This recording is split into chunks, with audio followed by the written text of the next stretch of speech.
और सीख सकते हैं इसको। ये केवल तुक्के की बात नहीं है, सीख सकते हैं। मेरे जो पेरेंट्स हैं, पिताजी और माँ, वो एक अनूठा कॉम्बिनेशन है। अच्छा, आप किसी शादीशुदा जोड़े से अकेले में बात करके देखिए, जब वो कंफर्टेबल हो आपके साथ, आप उनको बोलिए कि मुझ में और मेरी पत्नी में या मुझ में और मेरे पति में ज़्यादा चीज़ें मैच नहीं होती हैं। सीरियस होकर बोलना, मजाक के मूड नहीं, सीरियस मुंह बना के बोलिए, थोड़ा भरोसे में लेके। दुनिया का हर जोड़ा आपसे बोलेगा आप में तो फिर भी कुछ मैच होता है, हम में तो कुछ मैच नहीं होता, एक भी मैच। सारे जोड़े ऐसे ही चल रहे हैं। सबको लगता है कि उसका घर बढ़िया चल रहा है, मेरा ठीक नहीं चल रहा, क्योंकि उसका घर आपने फेसबुक पे देखा है, अच्छी अच्छी फोटो देखी है। 24 घंटे में से जो 2 अच्छे मिनट आए थे, उसमें ली गई 25 फोटो में से 10 फोटो फेसबुक पे आई थी। और अपने घर में आप बाकी 24 घंटे में से 2 मिनट छोड़ के बाकी देख रहे हैं। तो दूसरे घर में शायद अच्छा लगता है कि यार लाइफ हो तो उनके जैसी हो। तो हमारे माता पिता भी स्वभाव उनका भी थोड़ा अलग रहा, सबका है, हमारा भी है। तो मेरे पिताजी हैं मस्त मौला आदमी, जैसे कबीर दास एकदम फक्कड़ मस्त मौला आदमी, भाड़ में जाए दुनिया, उस मूड में रहते हैं, नुकसान हो जाए भाड़ में जाए। गीता का सार उन्होंने अपने मन में बिठा दिया है। उनका बड़े से बड़ा नुकसान हो जाता है तो क्या बोलते हैं, हमारा क्या था, जो लाए थे, जो लिया यहीं से लिया, जो दिया यही दिया, साथ लेके क्या जाना है, बात खत्म। कोई टेंशन ही नहीं उनको। और बाकी सब लोग टेंशन में कि अब क्या करें, ये हो गया वो हो गया, कैसे मैनेज करें। मेरी माँ को तनाव हो जाता था, तो जब पिताजी ऐसे हो तो माँ को तनाव होगा, सीधी सी बात है। अगर माँ वैसी होती तो तनाव में रहते हैं, सामान्य बात है। जब घर में एक व्यक्ति मस्त बना हो तो बाकी लोग तनाव तो फिर बांटेंगे ना आपस में। तो बड़ा तनाव में रहती थी उनको, घर की चिंता, बच्चों की चिंता बहुत सताती थी। पिताजी भी चिंतित थे बच्चों को लेकर, जैसे कोई पिता होता है, पर उनकी नेचर थी कि ठीक है देख लेंगे जो होगा, अरे देख लेंगे, अरे भाड़ में जाओ, उस मूड में रहते हैं, आज भी रहते हैं। मेरी माँ 73 की उम्र से कुछ महीने पहले चल बसी, उनका जीवन समाप्त हुआ। मतलब मुझे नहीं पता कि जीवन क्यों समाप्त होता है, क्योंकि बड़े बूढ़े कहते हैं कि हर व्यक्ति की सांस का इतिहास है, सांसें लिखी हुई है ईश्वर ने, उतनी सांसें मिलेगी। मुझे बहुत भरोसा इस बात में है नहीं, क्योंकि भगवान ऐसा क्यों करेगा कि जापान में सांसें ज्यादा लिखेगा और अफ्रीका में कम लिखेगा? भगवान ऐसा क्यों करेगा? और अगर सांसें पहले से लिखी हुई है तो हमारी जीवन प्रत्याशा क्यों बढ़ती जा रही है? अगर सांसें पहले से फिक्स हैं तो आजादी के समय से लेकर आज के 70 साल में जीवन प्रत्याशा लगभग 2.5-3 गुना बढ़ गई। और हम ये भी कहते हैं कि लोग खराब हैं। अगर लोग बुरे हैं तो जीवन छोटा होना चाहिए कर्मों के हिसाब से।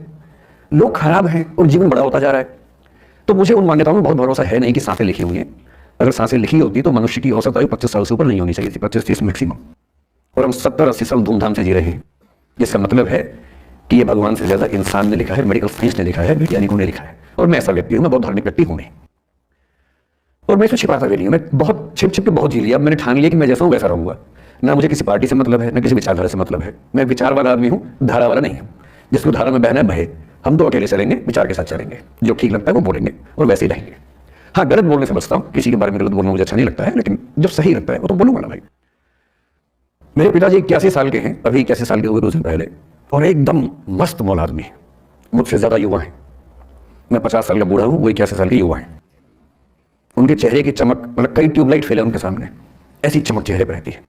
क्यों रहती है? उसकी एक वजह है कि वो रोज सुबह 2-3 घंटे प्राणायाम, योग, ध्यान बहुत कुछ करते हैं। उनका भोजन इतना संतुलित है, सप्ताह में कम से कम एक बार, कभी कभी महीने में 4 से ज्यादा 6-7 बार उपवास करते हैं पूरा पूरा। वो सब चीजें उनके अभ्यास में है, जो मेरे अभ्यास में उतनी नहीं है। मैं भी कोशिश करता हूँ पर अभी उतना सफल नहीं हो पा रहा। और मेरी राय में उनके इस सुंदर जीवन का सबसे बड़ा राज ये क्षमता है कि वो हर चीज को लेट गो कर देते हैं। तनाव उनके पास आता है तो फिसल के निकल जाता साइड से, लेते ही नहीं तनाव किसी बात का। कुछ भी हो जाता है तनाव ही नहीं लेते। और मुझे लगता है कि काश ये चीज मेरी माँ के स्वभाव में होती, कम से कम 10 साल उनका जीवन और ज्यादा होता। और मैं अपने अनुभव से बता रहा हूँ, बहुत विश्वास से बता रहा हूँ। मैं ना सोने जागने में नियमित व्यक्ति हूँ, ना मैं बहुत कसरत करता हूँ। ठीक हूँ, मतलब बुरा भी नहीं, ठीक हूँ। मेरी उम्र के अधिकांश लोग बीपी, शुगर, बहुत बीमारियों से ग्रस्त हैं। मैं फिलहाल नहीं हूँ। क्यों नहीं हूँ? मेरे पास इसका उत्तर एक ही है, मैं लोड लेता नहीं किसी बात का, दबाव लेता नहीं, तनाव लेता नहीं। भाई अच्छा हो रहा है तो भी ठीक है। जब मैं सफल, जैसे मैं 3 साल में पिछले काफी सफल हो गया, जितना मुझे नहीं होना चाहिए था, मैं तो कैसे हो गया सफल। अगर मैं सफल हो गया तो मैं इस बात का लोड भी नहीं ले रहा कि मैं सफल क्यों हो गया। अरे हो गया तो कैसे हो गया, कई लोग हो जाते हैं, हम भी हो गए, ऐसा क्या है। कल को नहीं रहूंगा मान लीजिए, ऐसा हो सकता है, कल को फेल हो जाऊं कहीं। फेलियर को बचाना पता नहीं कितना मुश्किल होता होगा लोगों के लिए। मैं अपने बारे में जानता हूं, मुझे मुश्किल नहीं होने वाला, क्योंकि मैंने सफलता का लोड लिया ही नहीं अपने ऊपर। विफलता मुझे क्या प्रभावित करेगी? बहुत फर्क नहीं पड़ता है। और मैं दावे से कह रहा हूं कि यदि टेम्परामेंट आपका हो, जो मेरे पिताजी से मैंने सीखा है, तो आप जिंदगी में सफल कितने होंगे वो एक अलग पैरामीटर है। और आपकी जिंदगी शानदार होगी। और जितनी जिंदगी आपकी है, जितनी सांसें आप कहते हैं लिखी हुई है, गारंटी से कह रहा हूं कि 10 साल बढ़ जाएंगे। कुछ और लोग क्या कम कर देंगे अलग बात है, लेकिन अपने 10 साल बढ़ा लेंगे। इसलिए ये सीखना बहुत जरूरी है कि कैसे लेट गो करना है जिंदगी की चीजों को। 3-4 प्रसंग होते हैं। एक होता है कि आप किसी को बहुत चाहते हैं पर वो आपको नहीं चाहता। आपकी उम्र में ये सब तो खेल होता है, क्या खेल होता है?